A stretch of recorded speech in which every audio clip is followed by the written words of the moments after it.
Welcome to Louisiana Heart Beats. I'm Sudie Landry, and today we have a show with once again, brand new author, Cherie Carlton. And as you can see in the background is a book, and there's a special cover right there. And so I'm going to welcome Cherie to the show, and I want to share. Welcome to the show, Cherie, and I'm so excited for you. And we're going to tell these people what this book is a little bit about. Okay. Without telling them the whole story. But let's start with, what does that cover mean? There's a good meaning behind why you have that design in the front of that book. The design, the title of the design, or both? I am we. Louder, please. In 1990, I had an incident that threw me for a terrific loop and sent me on the road to therapy. And in that incident, my husband and I were driving, and all of a sudden the red lights went off behind us. Okay. And it was police officer stopping him for speeding. Okay. Well, I found myself standing outside the car. Were you literally standing outside of the car? I got out of the car and stood in a very defiant pose with my fist clenched and glaring at this police officer. And the police officer told me to get back in the car, but I couldn't move. Had you ever had this kind of experience before? Similar, but okay. not Continue. as scary as this was. And he told me again to get back in the car, but I couldn't move my body. I knew what was going on, but I couldn't control it. And in my head, I was screaming, what's going on here? Right. Why can't I make my body move? And the police officer told me the third time to get back in the car. And I finally, my body turned and got back in the car. Okay, let's back up a little bit. Acadiana, what this is that Cherie deals with, or has dealt with, or is still dealing with. Well, that's what I'm getting ready to explain. And she's explaining to you how this all started with her different personalities. Right. Go ahead. So this scared the snot out of me, and so it threw me into going to see a psychiatrist. Okay, yeah.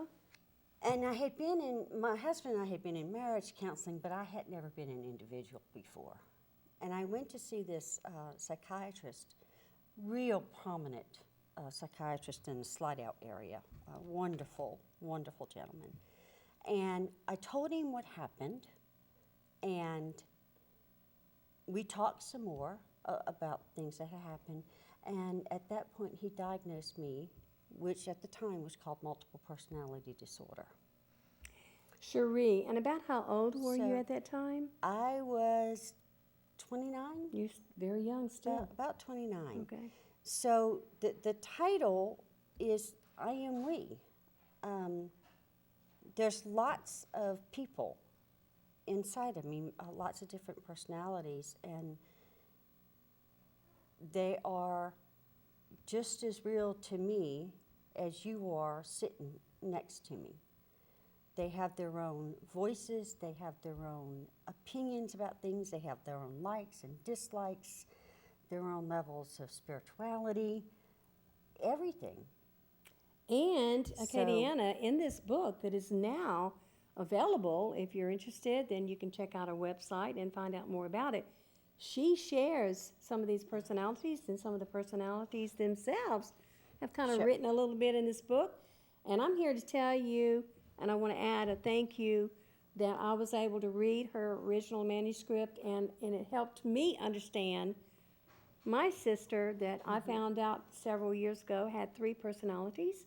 Right. And I never understood until I read this book, I Am We, by Cherie Carlton, who is a local Lafayette author now. And she has all the facts. She can answer any questions. She's been through many therapies, but I admire that you have actually produced a book that helped me understand something that I wished I had understood about my sister way back in the 70s and the 80s. Right. It would have helped me be more patient with a sister like that. Right. And I'm hoping that no one has to go through as much as you did. But I'm grateful that you overcame, and you're still overcoming and surviving a lot. I'm here.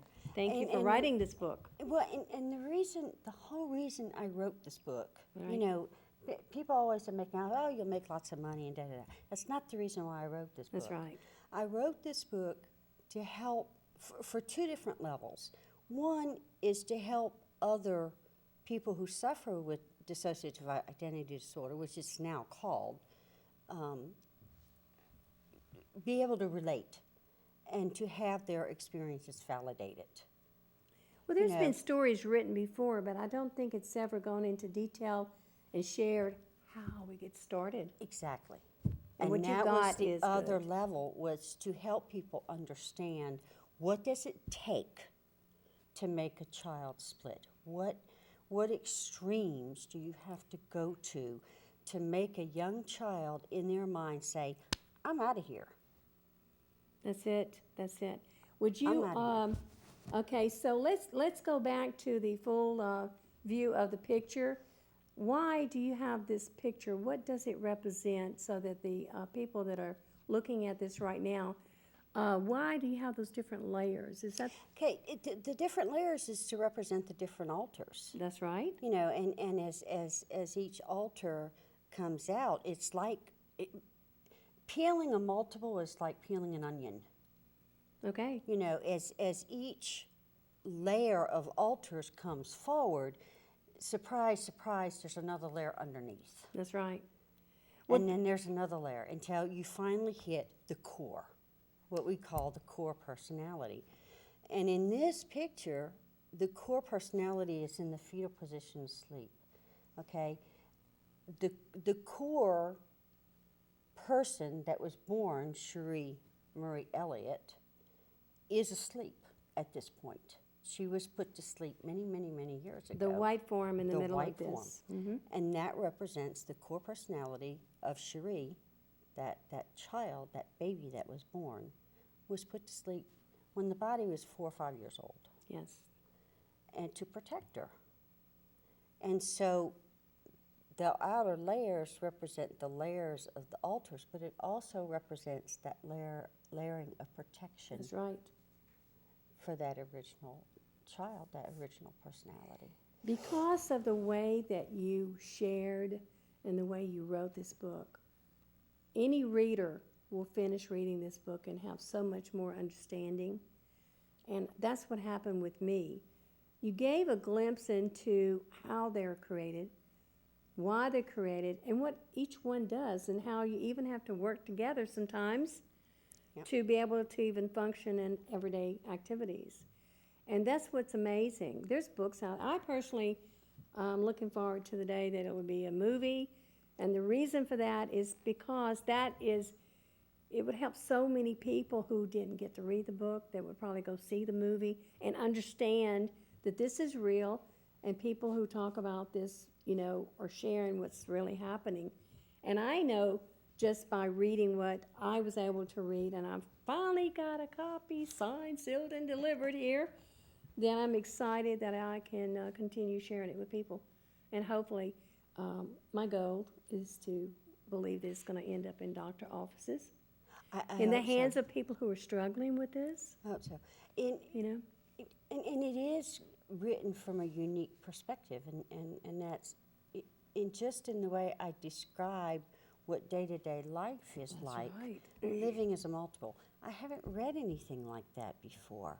No. And so that's why I wanted to write it from that perspective. I mean, when I describe in the book sometimes what's called in the psychiatric world depersonalization. Right. When I look at my body and my hands look too small. Okay. Or I look down at my feet and it seems like a long way. Okay? I got you. Or I look up at the cabinet and it looks way up there. Even though I know intellectually I can just reach up and open that cabinet, I look at it and it looks like 10 miles away. I have to get a chair. That's when one of the child alters is fronting and who is out. I'm glad you said that, because not only are you a friend and you're my guest today, you're part of the television crew that operates our shows here, Louisiana Heartbeat and other shows. One of the guests that was on our show recently called me and said that she was so blessed because she ended up being part of the editing that she did for your story. Right. And her comment was she just believed it was going to be a bestseller, but she said after reading the book, she saw who was operating that camera. And it was not the child behind you, it was the child in front of you. Yes. And she just really was so blessed today, and you made her feel very comfortable. Yes. So that was said only because of what you just brought up. Right. Okay? And it was one of the little ones who was playing with her that Playful day. and cheerful, and this nervous lady did an awesome interview because you became who you needed to be then. And she saw it, which she said now she understood. Yes. And I was afraid, It's oh Lord, almost. you know, Cherie's being Cherie, but that's Cherie, you know. No, so the reason that you wrote this book mainly was to help people understand and get it out there.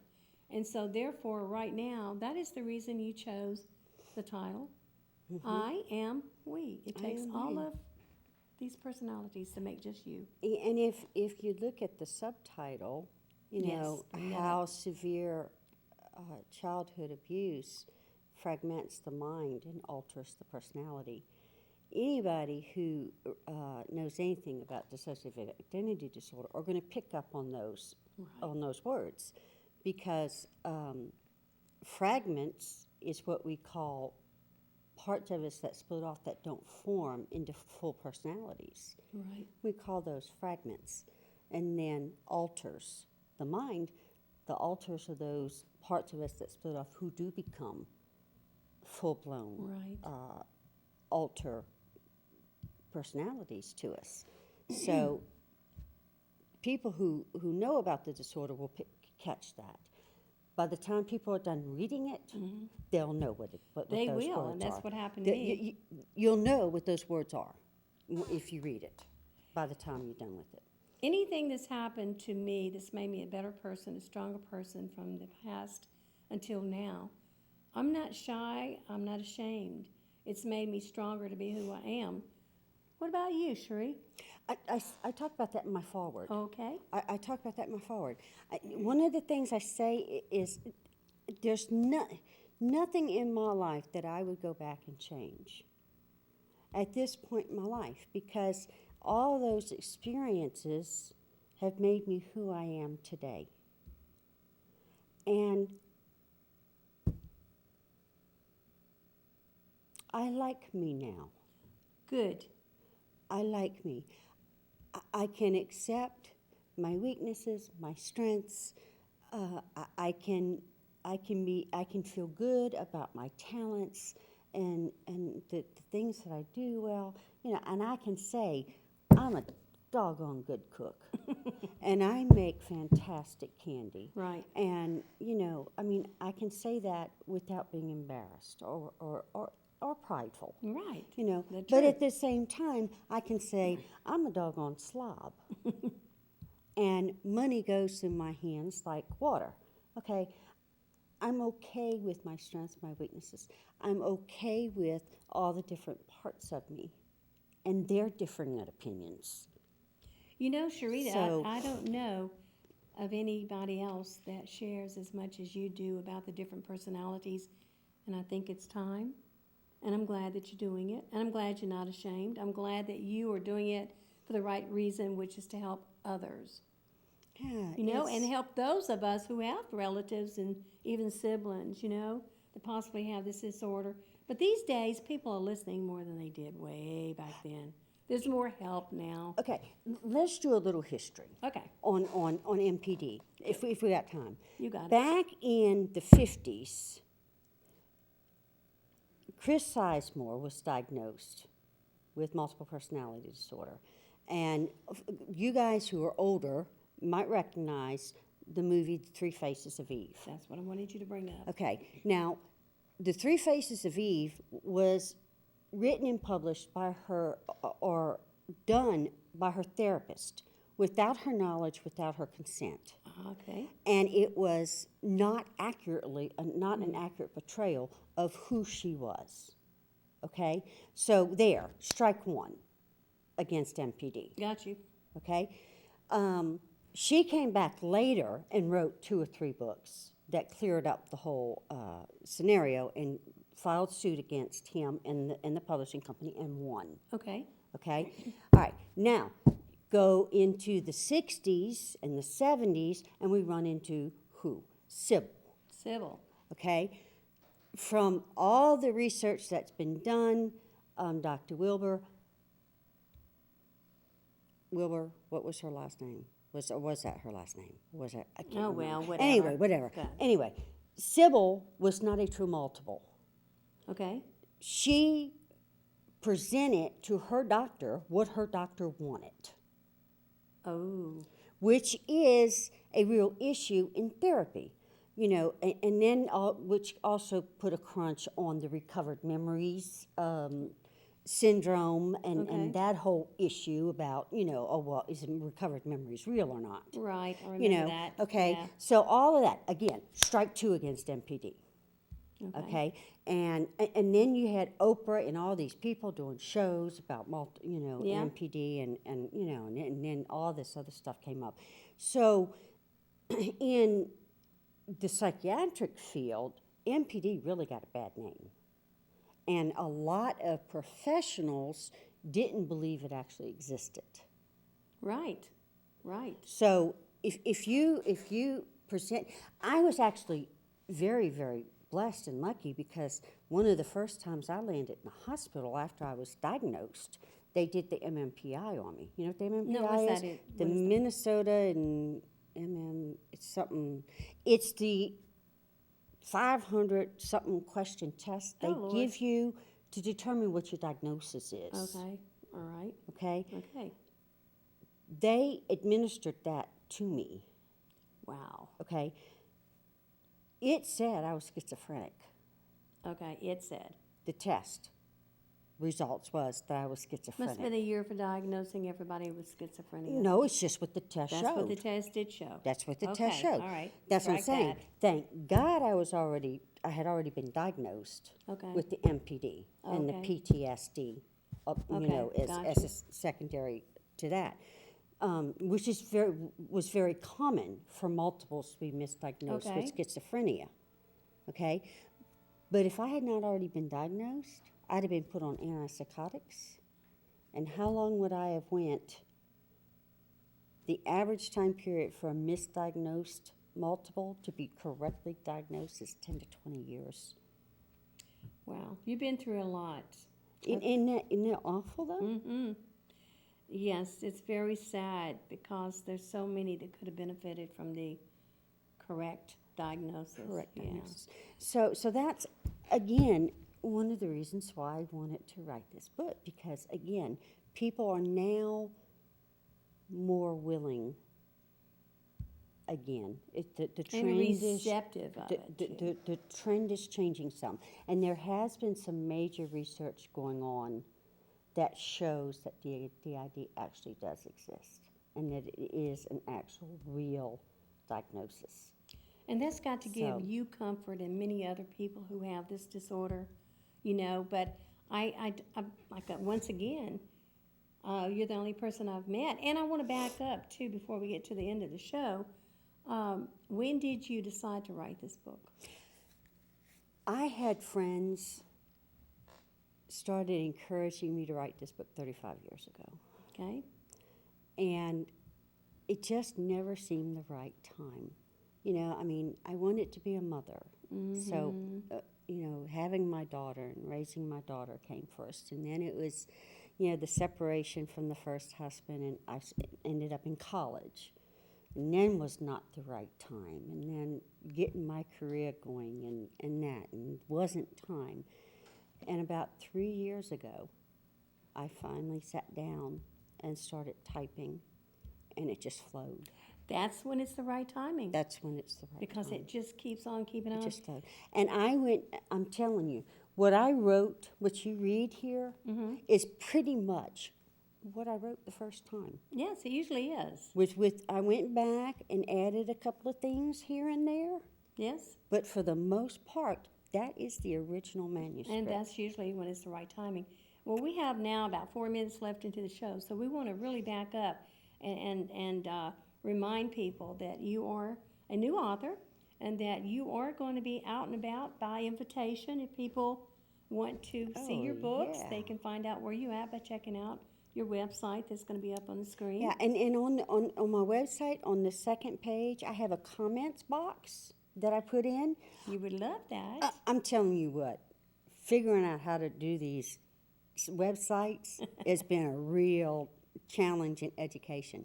But there is a comments box. So if you have a comment or a question or an idea, whatever, type it in and I'll... The whole point is like, let her hear from you, especially if you're able to get the book and you read it. It would be so appreciated, if you could even share it with other people, let them know it's out there. So in the future, do you have any intentions of writing anything else in this area that you know of? Or are you planning on writing other books, or is this just what God told you to do? I thought this was it. I really did. Who knows? But it's been Received so well. I am I have joined a group on Facebook that is a support group for DIDs. And you need to share that so we can keep sharing that. And it's amazing to me. And I mean, I get to talk to people from all over the world. Awesome. I mean, Japan, Germany, Canada, Australia. And you get to share with them. Everywhere. Wow. But one of the big issues that's talked about all the time is relationships. Okay. And the risk of whether you share or not, whether you're DID. Oh, okay. Okay. And so it has been percolating in my head the possibility of writing another book as far as in relation to what it is like in relationships and how other people relate to it and That would be how awesome. that affects the DID person themselves. Because the way you, as my friend, relate to me, if one of my children come out and you're receptive and loving and kind toward that part of me, Right. well, of course, You're right. it's going to be a lot better relationship Sure. than if you go away. I don't want to, Yeah, I know. So- But like I said, I think the Lord definitely put you in my path for more than one reason. Number one, He sure did answer some of my questions about my sister, and I do plan on getting with her soon and see if she wants to kind of talk about things. And it wasn't as severe as yours, but she did have 3. Mm-hmm. I don't know if they're still operating within her because we don't really communicate. She's been withdrawn and just working her poor little heart to death. She doesn't really communicate. I think I told you one time it had been 18 years since I saw her. Right. Ran into her, and all of a sudden she said, "Hey, call me sometime. Let's talk." And I'm thinking, I haven't seen my sister, you, in 18 years, and you telling me to call you. Yeah. Okay, this is not the day we're going to visit, I guess, But that now makes me understand that it may not have even been the sister who had 3 separate names. Okay. Exactly. See, now I understand. Cherie, I know that I would definitely be on that list waiting to see in the future when it happens, if you're going to be writing anymore. And I'm hoping to see you on some of our television shows here at Acadiana Open Channel because we have so many wonderful producers that want to share with the community what's going on. And my heart is, of course, local activities. And we're now at the end of the show, so I want to remind everybody that this is Louisiana Heartbeats, and sitting with me today is Cherie Carlton, the new released book, I Am We, by Cherie Carlton. And I have been blessed to be a part of it from the very first stages to seeing it through to sitting right here on the table today. And I encourage you that if you have any questions about multiple personalities, and you can get in touch with Cherie and find out how to go about checking out this book, please do so, because it just might be you who may be interested in sharing it with someone else. Tune in every Monday night at 9 p.m., and it just might be you or Cherie again talking about another one of her books. So until then, let us know what you think. Check us out, and we'd love to hear from you. Other than that, It's been a joy having you today, and I'm so excited and so proud of you. Is there anything you want to say while the credits are rolling, Cherie, to the people out there? Love you. Have a great day. And don't let your dreams go.